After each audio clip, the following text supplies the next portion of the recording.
Olá, pessoal, tudo bem? Hoje eu quero conversar com vocês sobre uma coisa muito comum no dia a dia. O quê?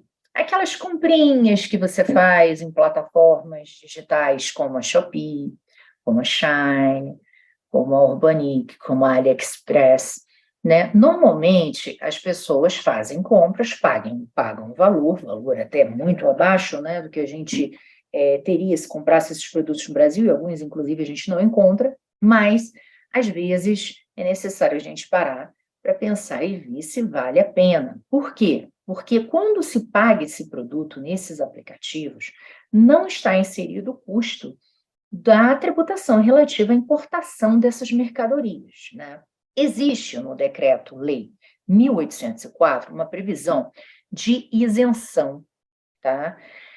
Até US$ 100 por operação, e essa interpretação, né, dos US$ 100 por operação, levando em consideração que o importador, seja pessoa física, foi limitada pela Portaria 156 da Receita Federal. Nessa portaria, ele limitou o valor para US$ 50 e definiu que o importador e o exportador deveriam ser pessoas físicas.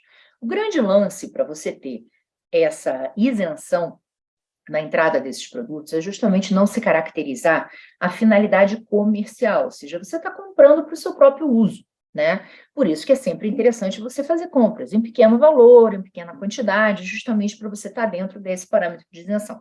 Agora, a portaria 156 gerou uma certa celeuma, tá, junto aos contribuintes, porque como ela reduziu aquele contexto, né, o limite da isenção de 100 para US$ 50, e como ela exigiu que houvesse tanto importador quanto vendedor caracterizados como pessoas físicas, né, a priori, essas compras que você faria na Shopee, na AliExpress, elas não estariam inseridas na isenção. Tá? Então, a priori, você teria que aplicar a alíquota de 60% do imposto de importação para esses produtos, o que pode encarecer, obviamente, o valor deles, o que pode também deixar para você, torná-los economicamente inviáveis para você, né? Então, é importante que você sempre leve em consideração isso. Por quê? Bom, muita gente já apontou a possibilidade de discutir essa redução, né, da isenção de 100 para US$ 50, por entender que haveria um ato infralegal, que não poderia, obviamente, mexer, reduzir a isenção, que é matéria de lei, mas o STJ já se pronunciou sobre esse assunto por meio da sua segunda turma, dizendo que a lei, o decreto-lei, ele traz apenas um teto, e que poderia o executivo, dentro desse teto, trabalhar e estabelecer o limite, né, dessa isenção. Então, ele validou essa portaria 156, de certa forma. É claro que não é uma decisão da primeira sessão do STJ, da segunda turma, mas é interessante que você tenha isso em mente, ou seja, dá para brigar, até poderia, mas existe já uma decisão contrária do STJ sobre o assunto. Por que é interessante, então, você pensar? Hoje em dia, a fiscalização, em regra, ela não tem exigido muito essa questão do remetente e o destinatário serem pessoas físicas, tá? Eles têm flexibilizado um pouco nesse contexto, apesar da portaria ser clara.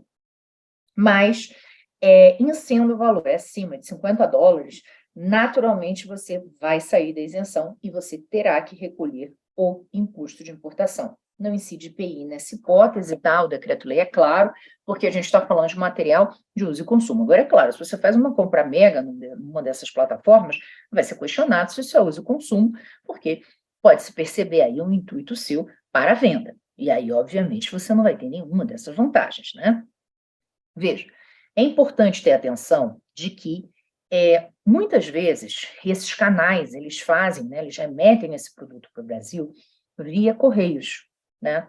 Então, a AST, ela tem um sistema, o site dela é muito bom, e você pode ir lá na aba Minhas Importações, você se cadastrar, porque sempre que você fizer essas compras internacionais, vai aparecer lá as importações. Normalmente elas chegam no Paraná, em alguns dos pontos dos Correios, né? É muito comum vir para Paraná quando o produto vem da China, vem da Coreia, normalmente param lá. E aí eles fazem a inspeção, né, alfandegária, eles calculam o tributo que seria devido, e aí, no site dos Correios você já sabe qual o valor, você já pode emitir a guia, você já pode pagar, e com isso você consegue a liberação da mercadoria e o envio para sua residência.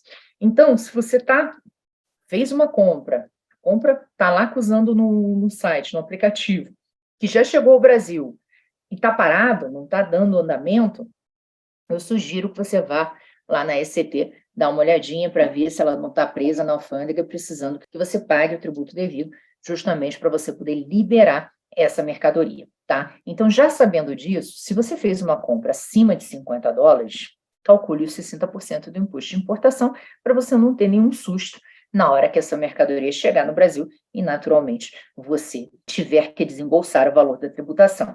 Atenção que esse valor da tributação não envolve apenas imposto de importação, tá? Também uma taxa que é cobrada pelos Correios para o fim de entrega dessa mercadoria na sua residência, ok? É importante também mencionar que é comum que os Correios encaminhem para a residência, tá, dos importadores uma carta, justamente comunicando que o produto teria chegado, que você precisa entrar no site dos Correios para poder pagar a tributação que envolve esta importação, mas se você tem acesso direto ao site, fica muito mais fácil o processo, né? Você agiliza, ainda mais se você está objetivando ter aquilo ali por uma finalidade específica, não é muito comum o pessoal comprar roupa, então comprou um vestido que você quer usar num casamento, então você tem que acelerar, né? Então é interessante você ir lá na ECT para justamente poder pagar o tributo devido e desembaraçar. E sempre levar isso em consideração nas suas compras, ou seja, não vai só na sorte, eu sei que muita gente compra nesses lugares e vai na sorte, diz assim, vamos ver, né, se não me cobrarem nada, ótimo, mas você sabe, a priori, a isenção está ligada a $50, normalmente você tem que ter importador e exportador como pessoas físicas, não podem ser pessoas jurídicas, tá? Para fazer jus à isenção. Não estando nesta situação, você já sabe que você estaria sujeito à tributação pelo imposto de importação e demais taxas eventuais aduaneiras que venham a ser cobradas, então é importante que você coloque isso no cálculo para que não haja nenhum susto, nem nenhum dispêndio desnecessário, né? Então é isso, pessoal, essa é a dica de hoje. A gente escreveu, inclusive, um artigo com mais detalhes sobre essa questão no nosso site do Tributário em Jogo, e eu te convido a dar uma lida nesse artigo que está lá. Um beijo grande e até a próxima.